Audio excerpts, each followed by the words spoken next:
Sveiciens jūs mājās no saulainās Floridas. Atrodos Holivudā. Konkrēti šis ir iepirkšanās centrs Dania Pointe. Vēlos jums to parādīt, jo tas nav jūsu tipiskais iepirkuma centrs, kur visi veikali atrodas vienviet zem jumta. Šis ir vairāk kā rajons. Un kā mēs staigāsim, visu jums te parādīšu, atbildēšu arī uz jautājumiem, ko jūs esat uzdevuši zem maniem video YouTube. Kinoteātris īpašs ar to, ka šeit ir 4D kinozāle. Tas nozīmē, ka ir ne tikai 3D brilles, bet arī krēsli kustās, pūš vējš, virsū līst ūdens, dūmi un tādā garā. Tas viss ir pa $8 ekstra. Biļete maksā parastā 16.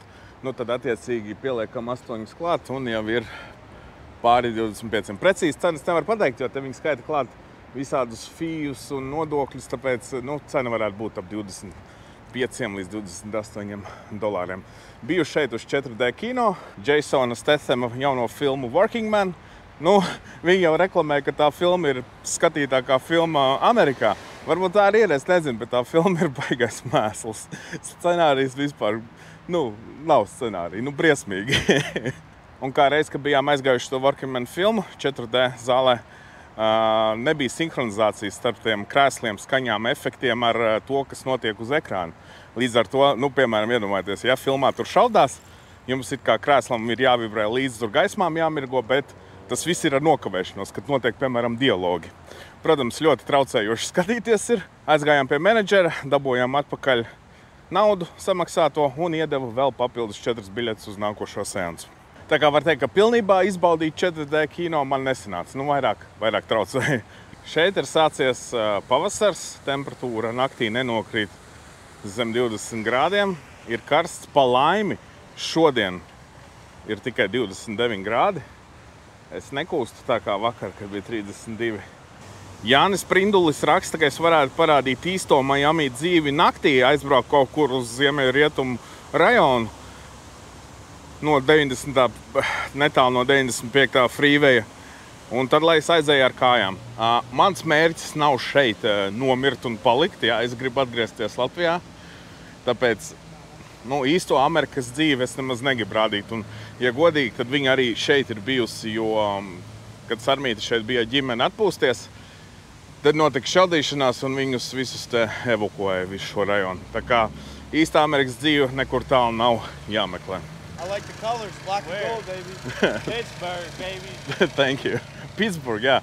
Džeki domājas, es Pittsburghs pingvīns fans. Tā, iesim tur smukāk. Skatītājs raksta darbs, iepirkšanās, ēšana, 30 gadu maksājot hipotekāru kredītu par dzīvošanu šķūnī. Ko vēl darīt ASV? Jā, taisnība, nenoliekšu, tāpēc šis ir arī viens no faktiem, kāpēc man nepatīk Amerika. Ka šeit ir tikai darbs un skriešana, lai tu varētu nomaksāt visus tos kredītus. Bet no otras puses amerikāņi paši vainīgi, ka ņem visu laiku jaunas mašīnas, ka grib visu laiku dzīvot jaunās mājās, ka visu laiku pērk jaunas drēbes. Tad tā iepirkšanās kultūra ir ļoti izteikta. Tāpēc, jā, visu laiku skriešana, visu laiku tā sistēma, ja, ka tu katru mēnesi maksā tos kredītus, bet tajā pašā laikā tu dzīvo, tu izbaudi un maksās vēlāk. Piemēram, runājot par mašīnām. Ja? Kas liedz amerikāņiem paņemt jaunu mašīnu nomaksā, 5 gadus viņu izmaksāt un 15 gadus vēl braukt, 10 gadus vēl braukt. Tu ietaupīsi mēnesī tos $400–500, varēs investēt, varēs kaut ko nopirkt, tāpat nevajag katru gadu jaunas iPhones pirkt, ko te arī tā kā met pakaļ. Tās cenas nav lētākas kā Latvijā. Piemēram, telefona cenas pastījos veikalā ir tādas pašas kā Latvijā. Ja ir akcijas, tad tur tās cenas var atšķirties, bet cenas ir plus mīnus kā Latvijā. Līdz ar to nopirkt katru gadu jaunu iPhone, tas tāpat maksās $1500. Vai tu nevari dzīvot 3 gadus ar vecu iPhone? Var gan jau. It kā pelni nedaudz vairāk kā Latvijā. It kā var nopirkt nedaudz vairāk kā Latvijā.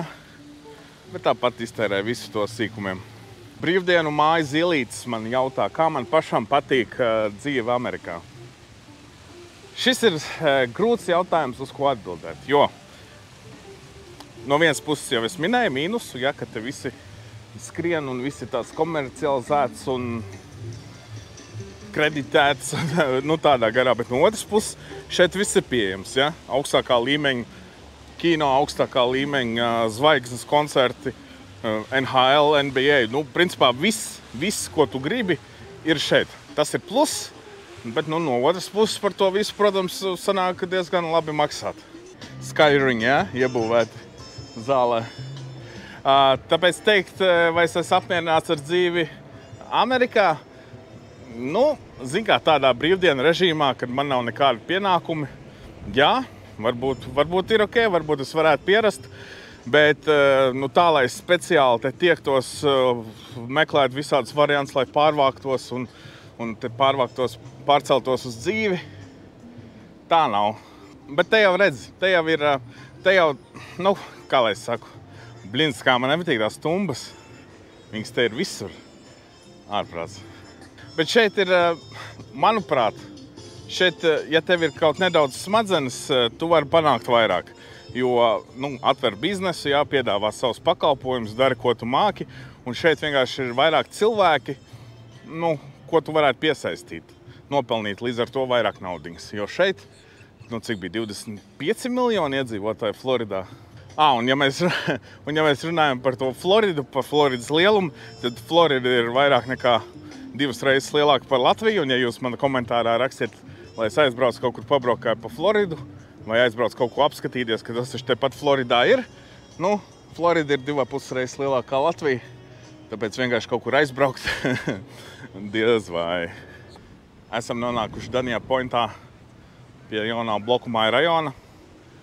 Bloku mājas kā bloku mājas, bet tā vide ir tāda sakārtot, vai ne?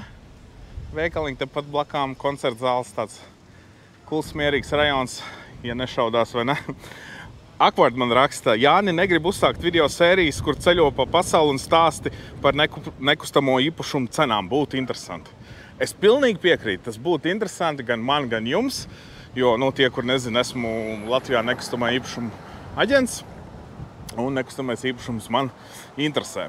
Bet, kas attiecas uz to ceļošanu un to filmēšanu, rādīšanu jums, tad, piemēram, filmējot tagad pēdējo mēnesi katru dienu, publicējot video, vismaz 2-3 video mēnesī, es esmu nopelnījis tikai 550 eiro, mīnus 25% nodoklis, līdz ar to nekāda ceļošana, nekāda dzīvošana par šo nesanāk. Tāpēc, jā, būtu interesanti, bet, tad jau vajag kaut kādu sponsoru, kurš to visu sponsorē. Pie 7-Eleven video, kur es stāstīju par hotdogiem, raksta komentāru. Pie mums arī tā vai, ka cīsiņu pircēji paši savas maizītes liek kopā. Daudzi atmestos un tiem, kas pērk degvielu, nebūtu jāgaida rindā dēļ cīsiņu pircējiem. Es domāju, ka ideja nav peļama, bet tas viss ir radīts tāpēc, lai optimizētu visus tos procesus un, kā tu saki, lai nebūtu degvielas pircējiem jāgaida rindā, jo šeit benzīna tanki ļoti labi pelna ar degvielas pārdošanu, kas laikam nav Latvijā. Bet es domāju, ka kāds uzņēmīgs cilvēks, kuram pieder Latvijā benzīna tanks, varētu šo ieviest mierīgi. Roadrunner raksta par tiem karšu lasītājiem biju dzirdējis, un būtībā tie ir profesionāli pielikti, ka vizuāli nevar atšķirt. Vai Amerikā ir pieejami bezkontaktu maksājumi? Tā, tur kāds kurlais brauc. Malacis, ej tu nost.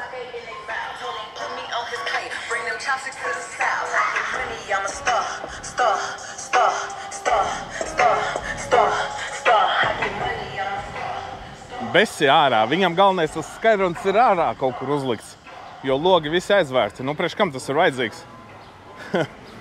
Tā, runājot par bezkontaktu maksājumiem, jā, tie ir pieejami, ne visur. Tāpēc, piemēram, Walmartā esmu aplauzies, ka es nevaru ar savu Apple Pay tur samaksāt. Lielākajā daļā gan veikalu pieņem tās bezkontaktu kartes, bet tu nekad nezini, kad nepieņem, tāpēc karte šeit vienmēr ir jāņem līdzi. Janeks 69 raksta, ja tu kā letiņš būdams USA un vēl piedevām Floridā un vēl neesi bijis pie Edvarda Lieskalniņa Koraļu pilī, tad tu neesi bijis ne Floridā, ne USA. Jā, es biju Koraļu pilī, bijām aizbraukuši uz Homestedu. Problēmīgi tāda, ka man neļauj tur filmēt, ne tikai man, bet vispār tur filmēšana ir aizliegta. Esmu uztaisījis gan bildes, tāpēc varbūt kaut ko var samontēt no mākslīgā intelekta. Ka viņš kustina tās bildes. Bet jā, esmu bijis, vai būs video, kaut ko jau es uzfilmēju, bet tāds Koraļu pils apskats pilnvērtīgs nesanāks. Te vēl jautājums, vai Amerikā kola garšo savādāk, un ja jā, tad kāda ir tā garšas atšķirība? Nezinu, kola negaršo savādāk. Diētiskā kola varbūt ir pretīgāka, bet parastā kola, garšo kā kola. Čērboks raksta, ir labais mans čoms, pusotru gadu atpakaļ aizbrauc uz USA strādāt uz pick-up truck, vadāt mašīnas. Ir jau interesanti no malas paskatīties, kā tur ir. Jā, laikam nebija jautājums, bet paldies par labiem komentāriem. Gatis Dinters raksta, beidz rīt kalorijas. Es pilnīgi piekrītu tev, Gati. Man ir jābeidz rīt kalorijas, jo šeit ēdiens ir ļoti neveselīgs. Pat tas, kas ir mājās gatavots, ir neveselīgs. Es nezinu kā un es nezinu kāpēc, bet viņš garšo citādāk. Te viss ir saļš. Es sālu ikdienā neizmantoju, tāpēc man šeit, teiksim tā, grūti ir pierast pie tās ēdienu kultūras un pie tās ēdienu garšas.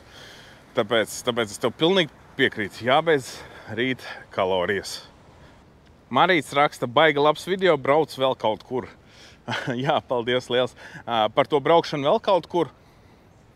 Esmu praktiski visur jau bijis. Mēs ar māsu skatāmies, ko mēs varētu darīt. Un tad viņas secinājums bija. Kāds bija secinājums? Ka tu jau esi... Nē, tas jau bija ChatGPT secinājums. Ka es jau praktiski visur esmu bijis. Jā, jo Miami ir kas? Kurort pilsēt, kur galvenā izklaides vieta ir pludmale un bāri. Pludmale un bāri, jā. Labi. Ir jau vēl kaut kas, ir muzeji. Muzeja pa 100 eiro. Homestead, jā, ir Homesteadā es biju. Krokodīlus pastīties. Biju. Everglades. Biju. Ar airboatu braucu, ar speedboatu braucu, ar laivām braucu. Jā. Ar to vilcienu es braucu. Biju. Zooloģiskā dārzā biju. Kāpēc tu te atbrauc? Ja kas, tad mēs pasījāmies Mary J. Blige biļets $26. Lētākā muzejs. Jā, kā? Te pārdod tikai dekoratīvās lietiņas mājai, sākot no dakšiņām, beidzot ar gleznām. Milzīgs veikals un tikai to vien pārdod. Tā kā izvēle tādām lietām tur ir milzīga. Skatītājs raksta zem mana video no NHL. Vajag pirkt biļetes no perekupiem pirms spēles sākuma 50% atlaidi. Diez vai tas te tā strādā, jo biļetes tiek atsūtītas e-pastā un QR kods mainās ik pēc 15 sekundēm. Tāpēc kādu biļetu no perekupa var nopirkt, ja tas QR kods vairs nebūs derīgs. Paldies, Amerika ir baigo kontrastu zeme, tik daudz absurdas lietas no mūsu skatu punkta. Baigi absurdās lietas es neredzu. Es te redzu vairāk to, ka cilvēki neiespringst uz āršķībām. Piemēram, tu redzi normālu kafejnīcu, izkārtni smuka, viss tur smuks, ieejot iekšā. Tāds, kā padomju savienības stilā. Tā kā tas man liekas dīvaini. Kā latvieši uztais kaut kādu kafejnīcu, cenšas tur izcelties ar dizainu, tur prēmiju uztaisīt un tā. Šeit viss ir diezgan vienkārši, bez nekādas izdomas. Vienkārši, lai nāk cilvēki paēst un viss. Kurš man te rakstīja, ka TJ maksā var dabūt nocinotas NHL drēbes?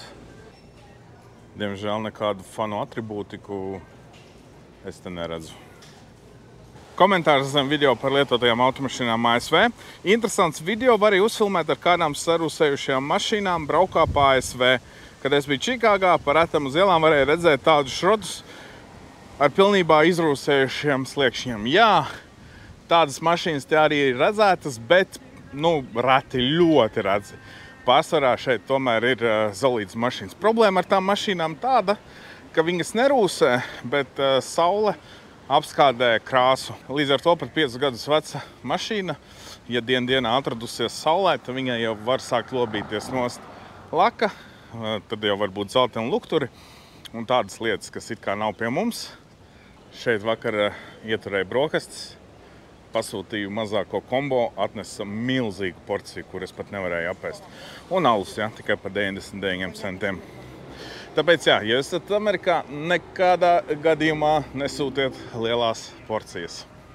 Labdien! Dzirdēju par ģimenes apvienošanu, bet nezinu, vai tā ir. Piemēram, ja tava māsa dzīvo ASV, tad tā var tādā veidā tikt dzīvot uz Ameriku. Jā, ja mana māsa ir Amerikas pilsone, kas viņa arī ir, tad viņa mani var uzaicināt pēc ģimenes apvienošanas programmas, bet ģimenēm no Eiropas Savienības valstīm gaidīšanas laiks ir ap 10 līdz 15 gadiem. Tā kā, ja viņi man tagad uzaicina, tad ap pensijas vecumu es jau varētu būt Amerikā. Un ko es Amerikā darīšu pensijas vecumā, bez tādiem iekrājumiem, kā šeit amerikāņiem parasti ir pensijas vecumā? Es nezinu. Ja vien es nebūšu miljonārs. Ja es būšu miljonārs, tad man nekādu ģimenes apvienošanu nevajag. Attiecīgi.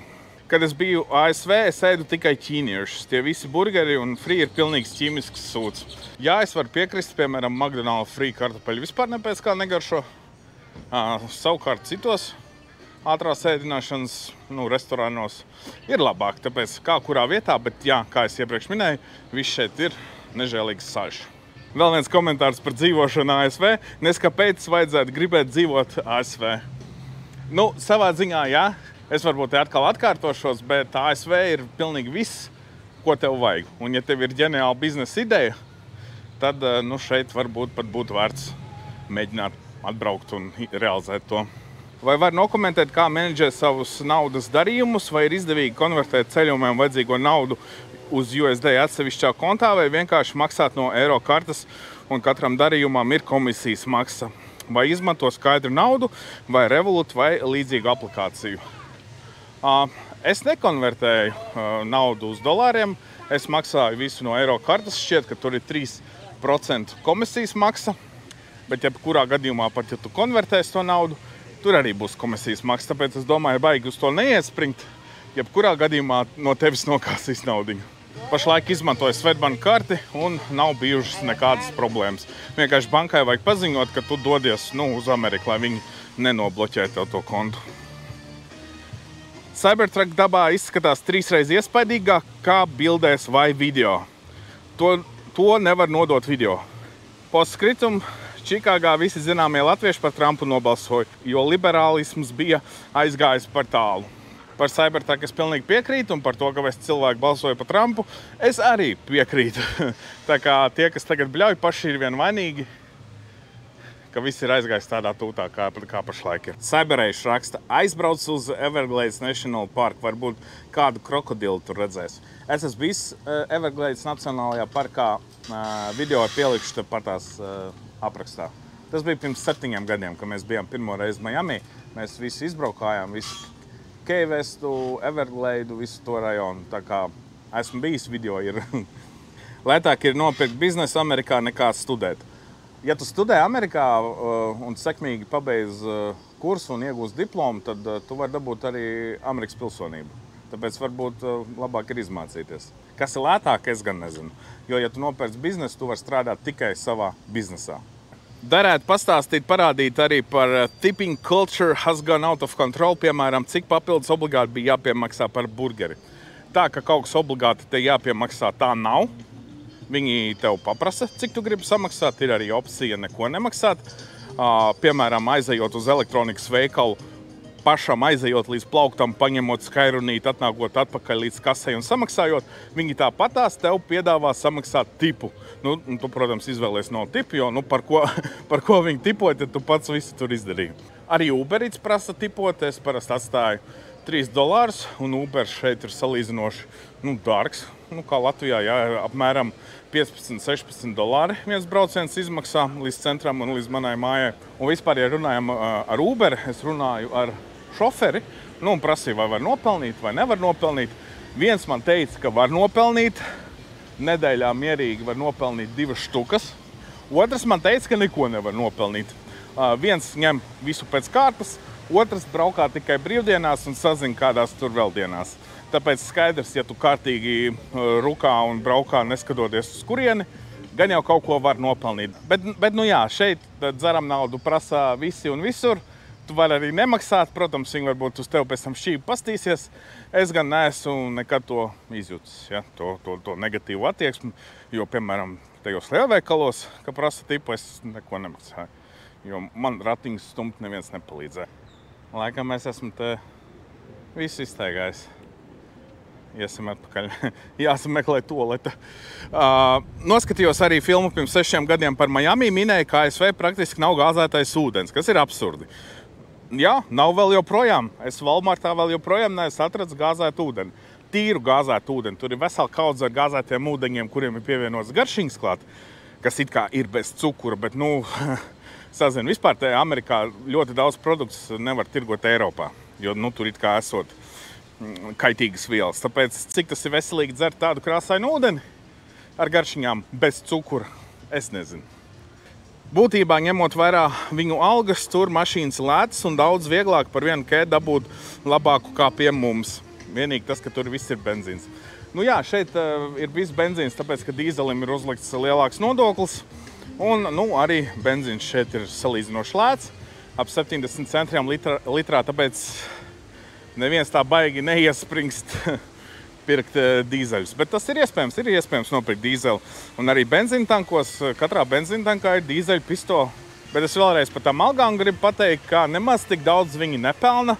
$20 stundā tas ir apmēram 2700–2500 attiecībā, kurā štatā dzīvo un cik daudz tev nodokļu jāmaksā uz rokas.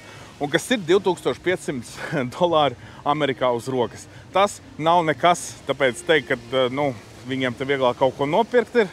Kredītā, jā, $400 mēnesī tu vari atļauties, bet vai tā ir dzīve? Tā drīzāk izklausās pēc izdzīvošanas, tāpēc te ļoti daudz dzīvo kopā. Vienkārši tāpēc, ka ir ekonomiski izdevīgāk. Un jā, tajā pašā laikā dzīvo kopā ar citiem, īrē istabu un pie mājas tev stāv 5. bembis elektriskais, jā? Kāpēc gan ne? Čau, aizbrauc uz Costco, pafilmē, ja vari. Nē, es Costco nevaru pafilmēt, jo man nav biedru karte. Un ģimenē man te arī nevienam nav biedru karte, tāpēc es iekšā tur netieku. Bet, kas vispār attiecās uz Costco, tad, arī pat māsa atsūtīja smieklīgu video, ja, kad gribi iet Costco nopirkt tikai toaletes papīru, iztērēt $10, iznāk ārā ar $200 vērtiem iepirkumiem, jo tur viss tiešām šķiet lēti, bet tajā pašā laikā tāpat viss salasās. Ozīt channels raksta, čau, Ecīt, paldies, ka skaties manas video. Viņš raksta zem video par lietotajām mašīnām. Interesanti, ja ir iespēja apmeklē, un ja vispār tur tāda ir, vecāku gada gājumu mašīnu placi. Šeit nav vecāka gada gājumu mašīnu plači. Šīs mašīnas, ko es jums rādīju, ir no līzinga nākušas, ja, tām, kurām ir beidzies līzings, tās tiek pārdotas tālāk. Kur var atrast 20 gadus vecas mašīnas, kur var atrast 15 gadus vecas mašīnas. Plači te nav, bet tas viss ir Craigslistā, ja? No privātpersonām. Ko, draugi, tie bija visi interesantie jautājumi, kas bija zem maniem video sakrājušies. Liels paldies, ka jūs tos uzdodiet. Man ir tiešām interesanti atbildēt, tāpēc, gaidīšu vēl kādus jautājumus. Paldies, ka skatījāties šo video. Čau!